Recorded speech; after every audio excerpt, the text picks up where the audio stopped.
Hello my dear students, जैसा कि आप जानते हैं हमने लास्ट क्लास में डिस्कस किया था अबाउट लाइसोसोम के बारे में। लाइसोसोम क्या है, उसकी खोज किसने की और एग्जाम पॉइंट ऑफ व्यू से जो भी इम्पोर्टेंट पॉइंट्स थे वो सभी हम ऑलरेडी डिस्कस कर चुके हैं। हम पढ़ रहे हैं बायोलॉजी के चैप्टर कोशिका को। आज हम स्टडी करने वाले हैं अंतःद्रव्य जालिका यानी एंडोप्लाज्मिक रेटिकुलम को, जिसे हम शॉर्ट में ER कहते हैं। क्या कहते हैं? ER। It means endoplasmic reticulum अंतःद्रव्य जालिका। अब ये है क्या अंतःद्रव्य जालिका? देखिए, ये हमारी कोई स्ट्रक्चर है सेल की। क्या है ये? हमारी सेल यानी कोशिका है। इसके अंदर यहाँ कहीं न्यूक्लियस है, जैसा कि हम सभी को पता होता है कि सेंटर में क्या होता है, न्यूक्लियस होता है। अब इस तरह की जो स्ट्रक्चर बनी हुई होती हैं कोशिका से लेकर न्यूक्लियस तक, इन्हीं को हम कहते हैं अंतःद्रव्य जालिका यानी एंडोप्लाज्मिक रेटिकुलम। बेसिकली ये दो तरह की होती हैं। एक तो होती है स्मूथ यानी समतल चिकनी एंडोप्लाज्मिक रेटिकुलम, दूसरी होती है रफ एंडोप्लाज्मिक रेटिकुलम यानी खुरदरी अंतःद्रव्य जालिका। अब इन्हें खुरदरी यानी रफ क्यों कहा गया है? क्योंकि इनके ऊपर राइबोसोम प्रेजेंट होते हैं। क्या होते हैं? इनके ऊपर आपको ये ब्लैक कलर के डॉट दिखाई दे रहे होंगे, इन्हीं को कहते हैं राइबोसोम। यानी रफ एंडोप्लाज्मिक रेटिकुलम के ऊपर राइबोसोम प्रेजेंट होते हैं, दैट्स वाई हम इसे रफ एंडोप्लाज्मिक रेटिकुलम कहते हैं, जबकि ये हमारा स्मूथ एंडोप्लाज्मिक रेटिकुलम है। अंतःद्रव्य जालिका दो प्रकार की हो गई, एक हो गई समतल और एक हो गई हमारी खुरदरी। जो खुरदरी है उसके ऊपर राइबोसोम प्रेजेंट होते हैं जो प्रोटीन का निर्माण करते हैं। आगे हम देखते हैं कि जो ER है एंडोप्लाज्मिक रेटिकुलम है, इसकी खोज किसने की? तो इसकी खोज करने वाले थे पोर्टर। कौन थे? पोर्टर। आगे देखते हैं कि इसे कोशिका का कंकाल तंत्र भी कहते हैं।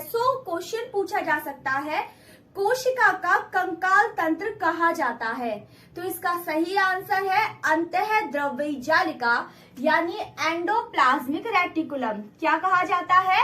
साइटोस्केलेटन। साइटोस्केलेटन मीन कंकाल तंत्र।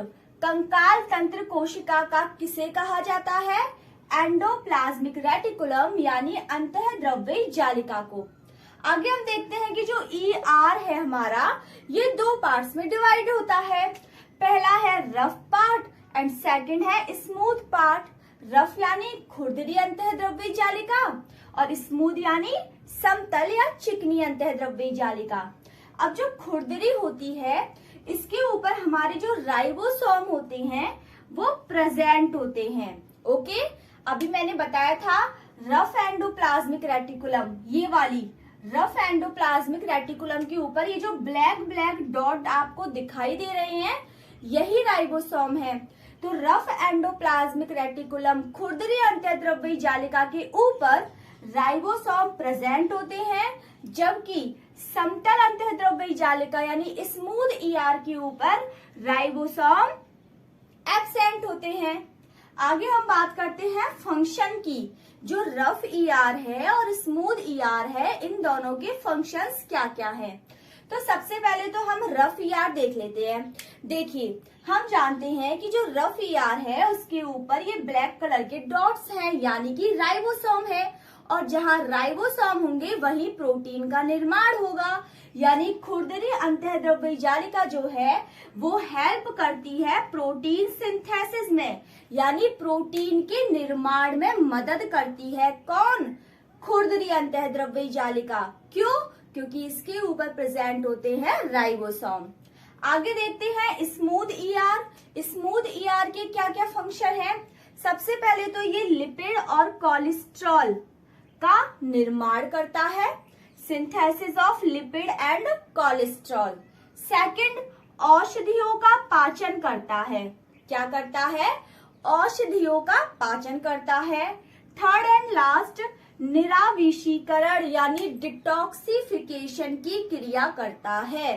सो synthesis of lipid and cholesterol, lipid और कोलेस्ट्रॉल का निर्माण करता है स्मूथ ईआर। औषधियों का पाचन करता है स्मूथ ईआर। निराविषीकरण यानी डिटॉक्सिफिकेशन का कार्य भी कौन करता है? Smooth ER. आई होप आपको अंतःद्रव्य जालिका क्लियर है।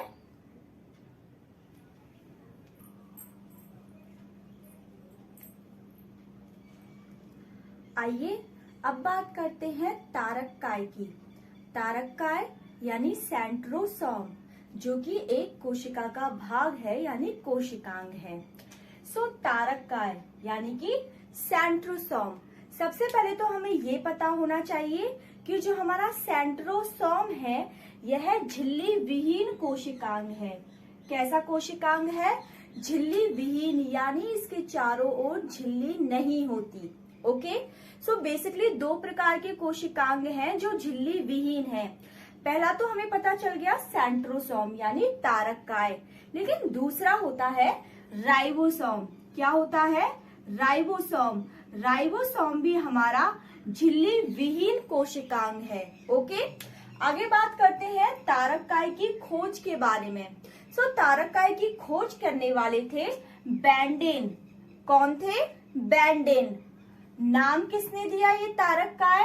नाम देने वाले थे बोवेरी। दोनों अलग अलग है।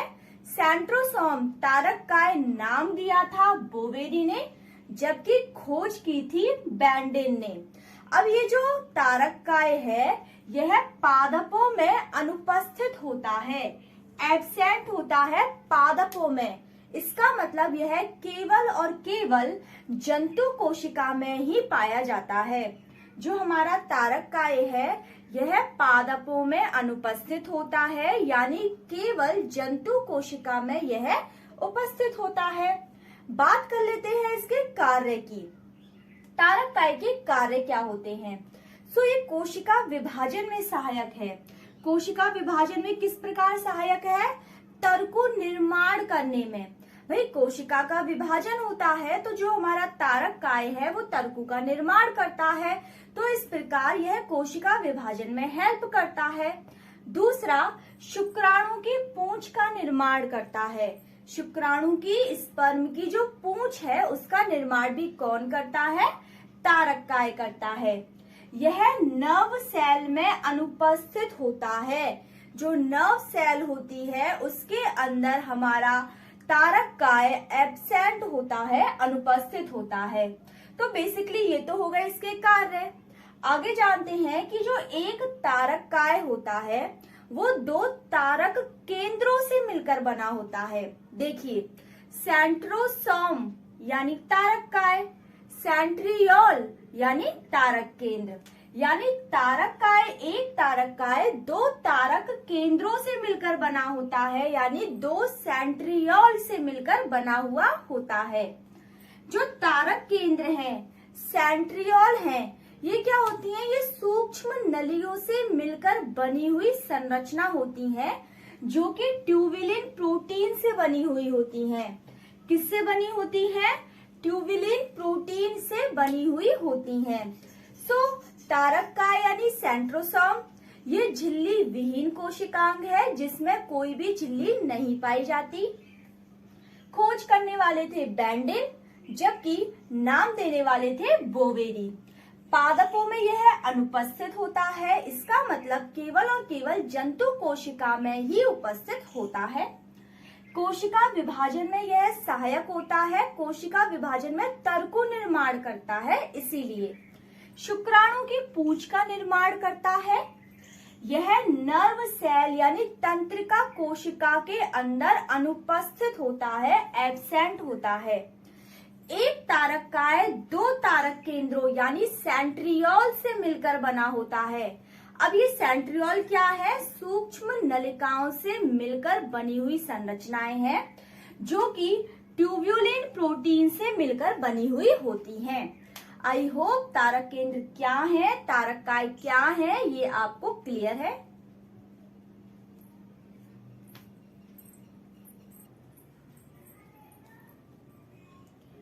आइए अब बात करते हैं वैक्यूल्स यानी रिक्तिका के बारे में।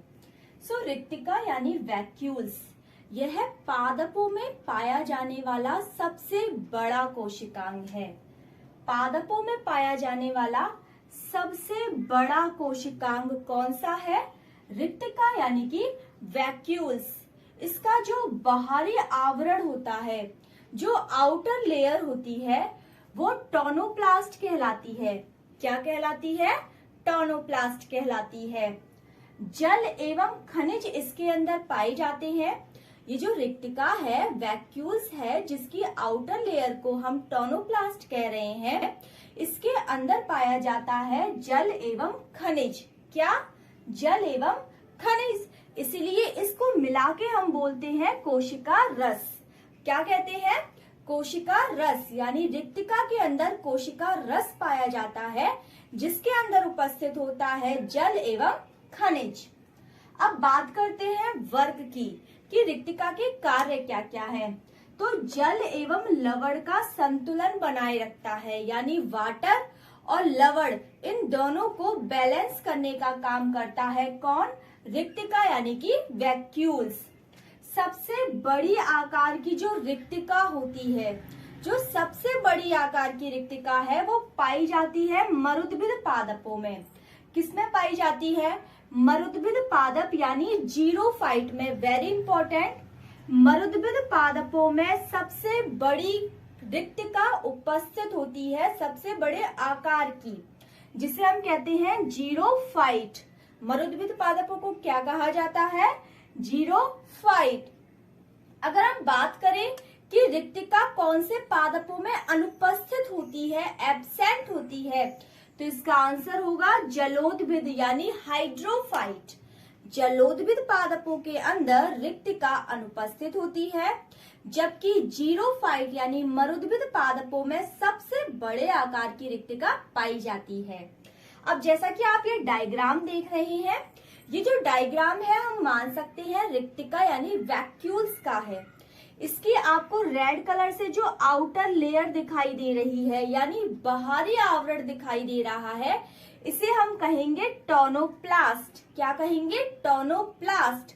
जबकि इसके अंदर ये जो भरा हुआ है, ये क्या है? ये वाटर और मिनरल्स हैं, जल और खनिज हैं, और इन दोनों को मिला के बोला जाता है कोशिका रस। क्या बोला जाता है? कोशिका रस। वैक्यूल्स क्या है, रिक्तिका क्या है, आपको समझ में आ गया होगा। एक बार हम रिपीट कर लेते हैं। रिक्तिका यानी वैक्यूल्स जो कि पादपों में पाई जाती है, यानी पादपों में सबसे बड़ा कोशिकांग अगर कोई है तो वो है रिक्तिका। इसका जो बाहरी आवरण है, आउटर लेयर है, उसे हम कहते हैं टोनोप्लास्ट। इसके अंदर जल और खनिज पाए जाते हैं, इसलिए इसको हम मिला के बोलते हैं कोशिका रस। अगर बात करें वर्क की, तो जल और लवण को बैलेंस करने का काम कौन करता है? रिक्तिका यानी कि वैक्यूल्स करती है। सबसे बड़े आकार की रिक्तिका कहाँ पाई जाती है? मरुद्भिद पादप यानी जीरोफाइट में। और अगर हम कहें कि ऐसे कौन से पादप हैं जिनमें रिक्तिका नहीं पाई जाती, अनुपस्थित होती है, तो वो है जलोदभिद पादप यानी कि हाइड्रोफाइट। आई होप आप सभी को क्लियर है।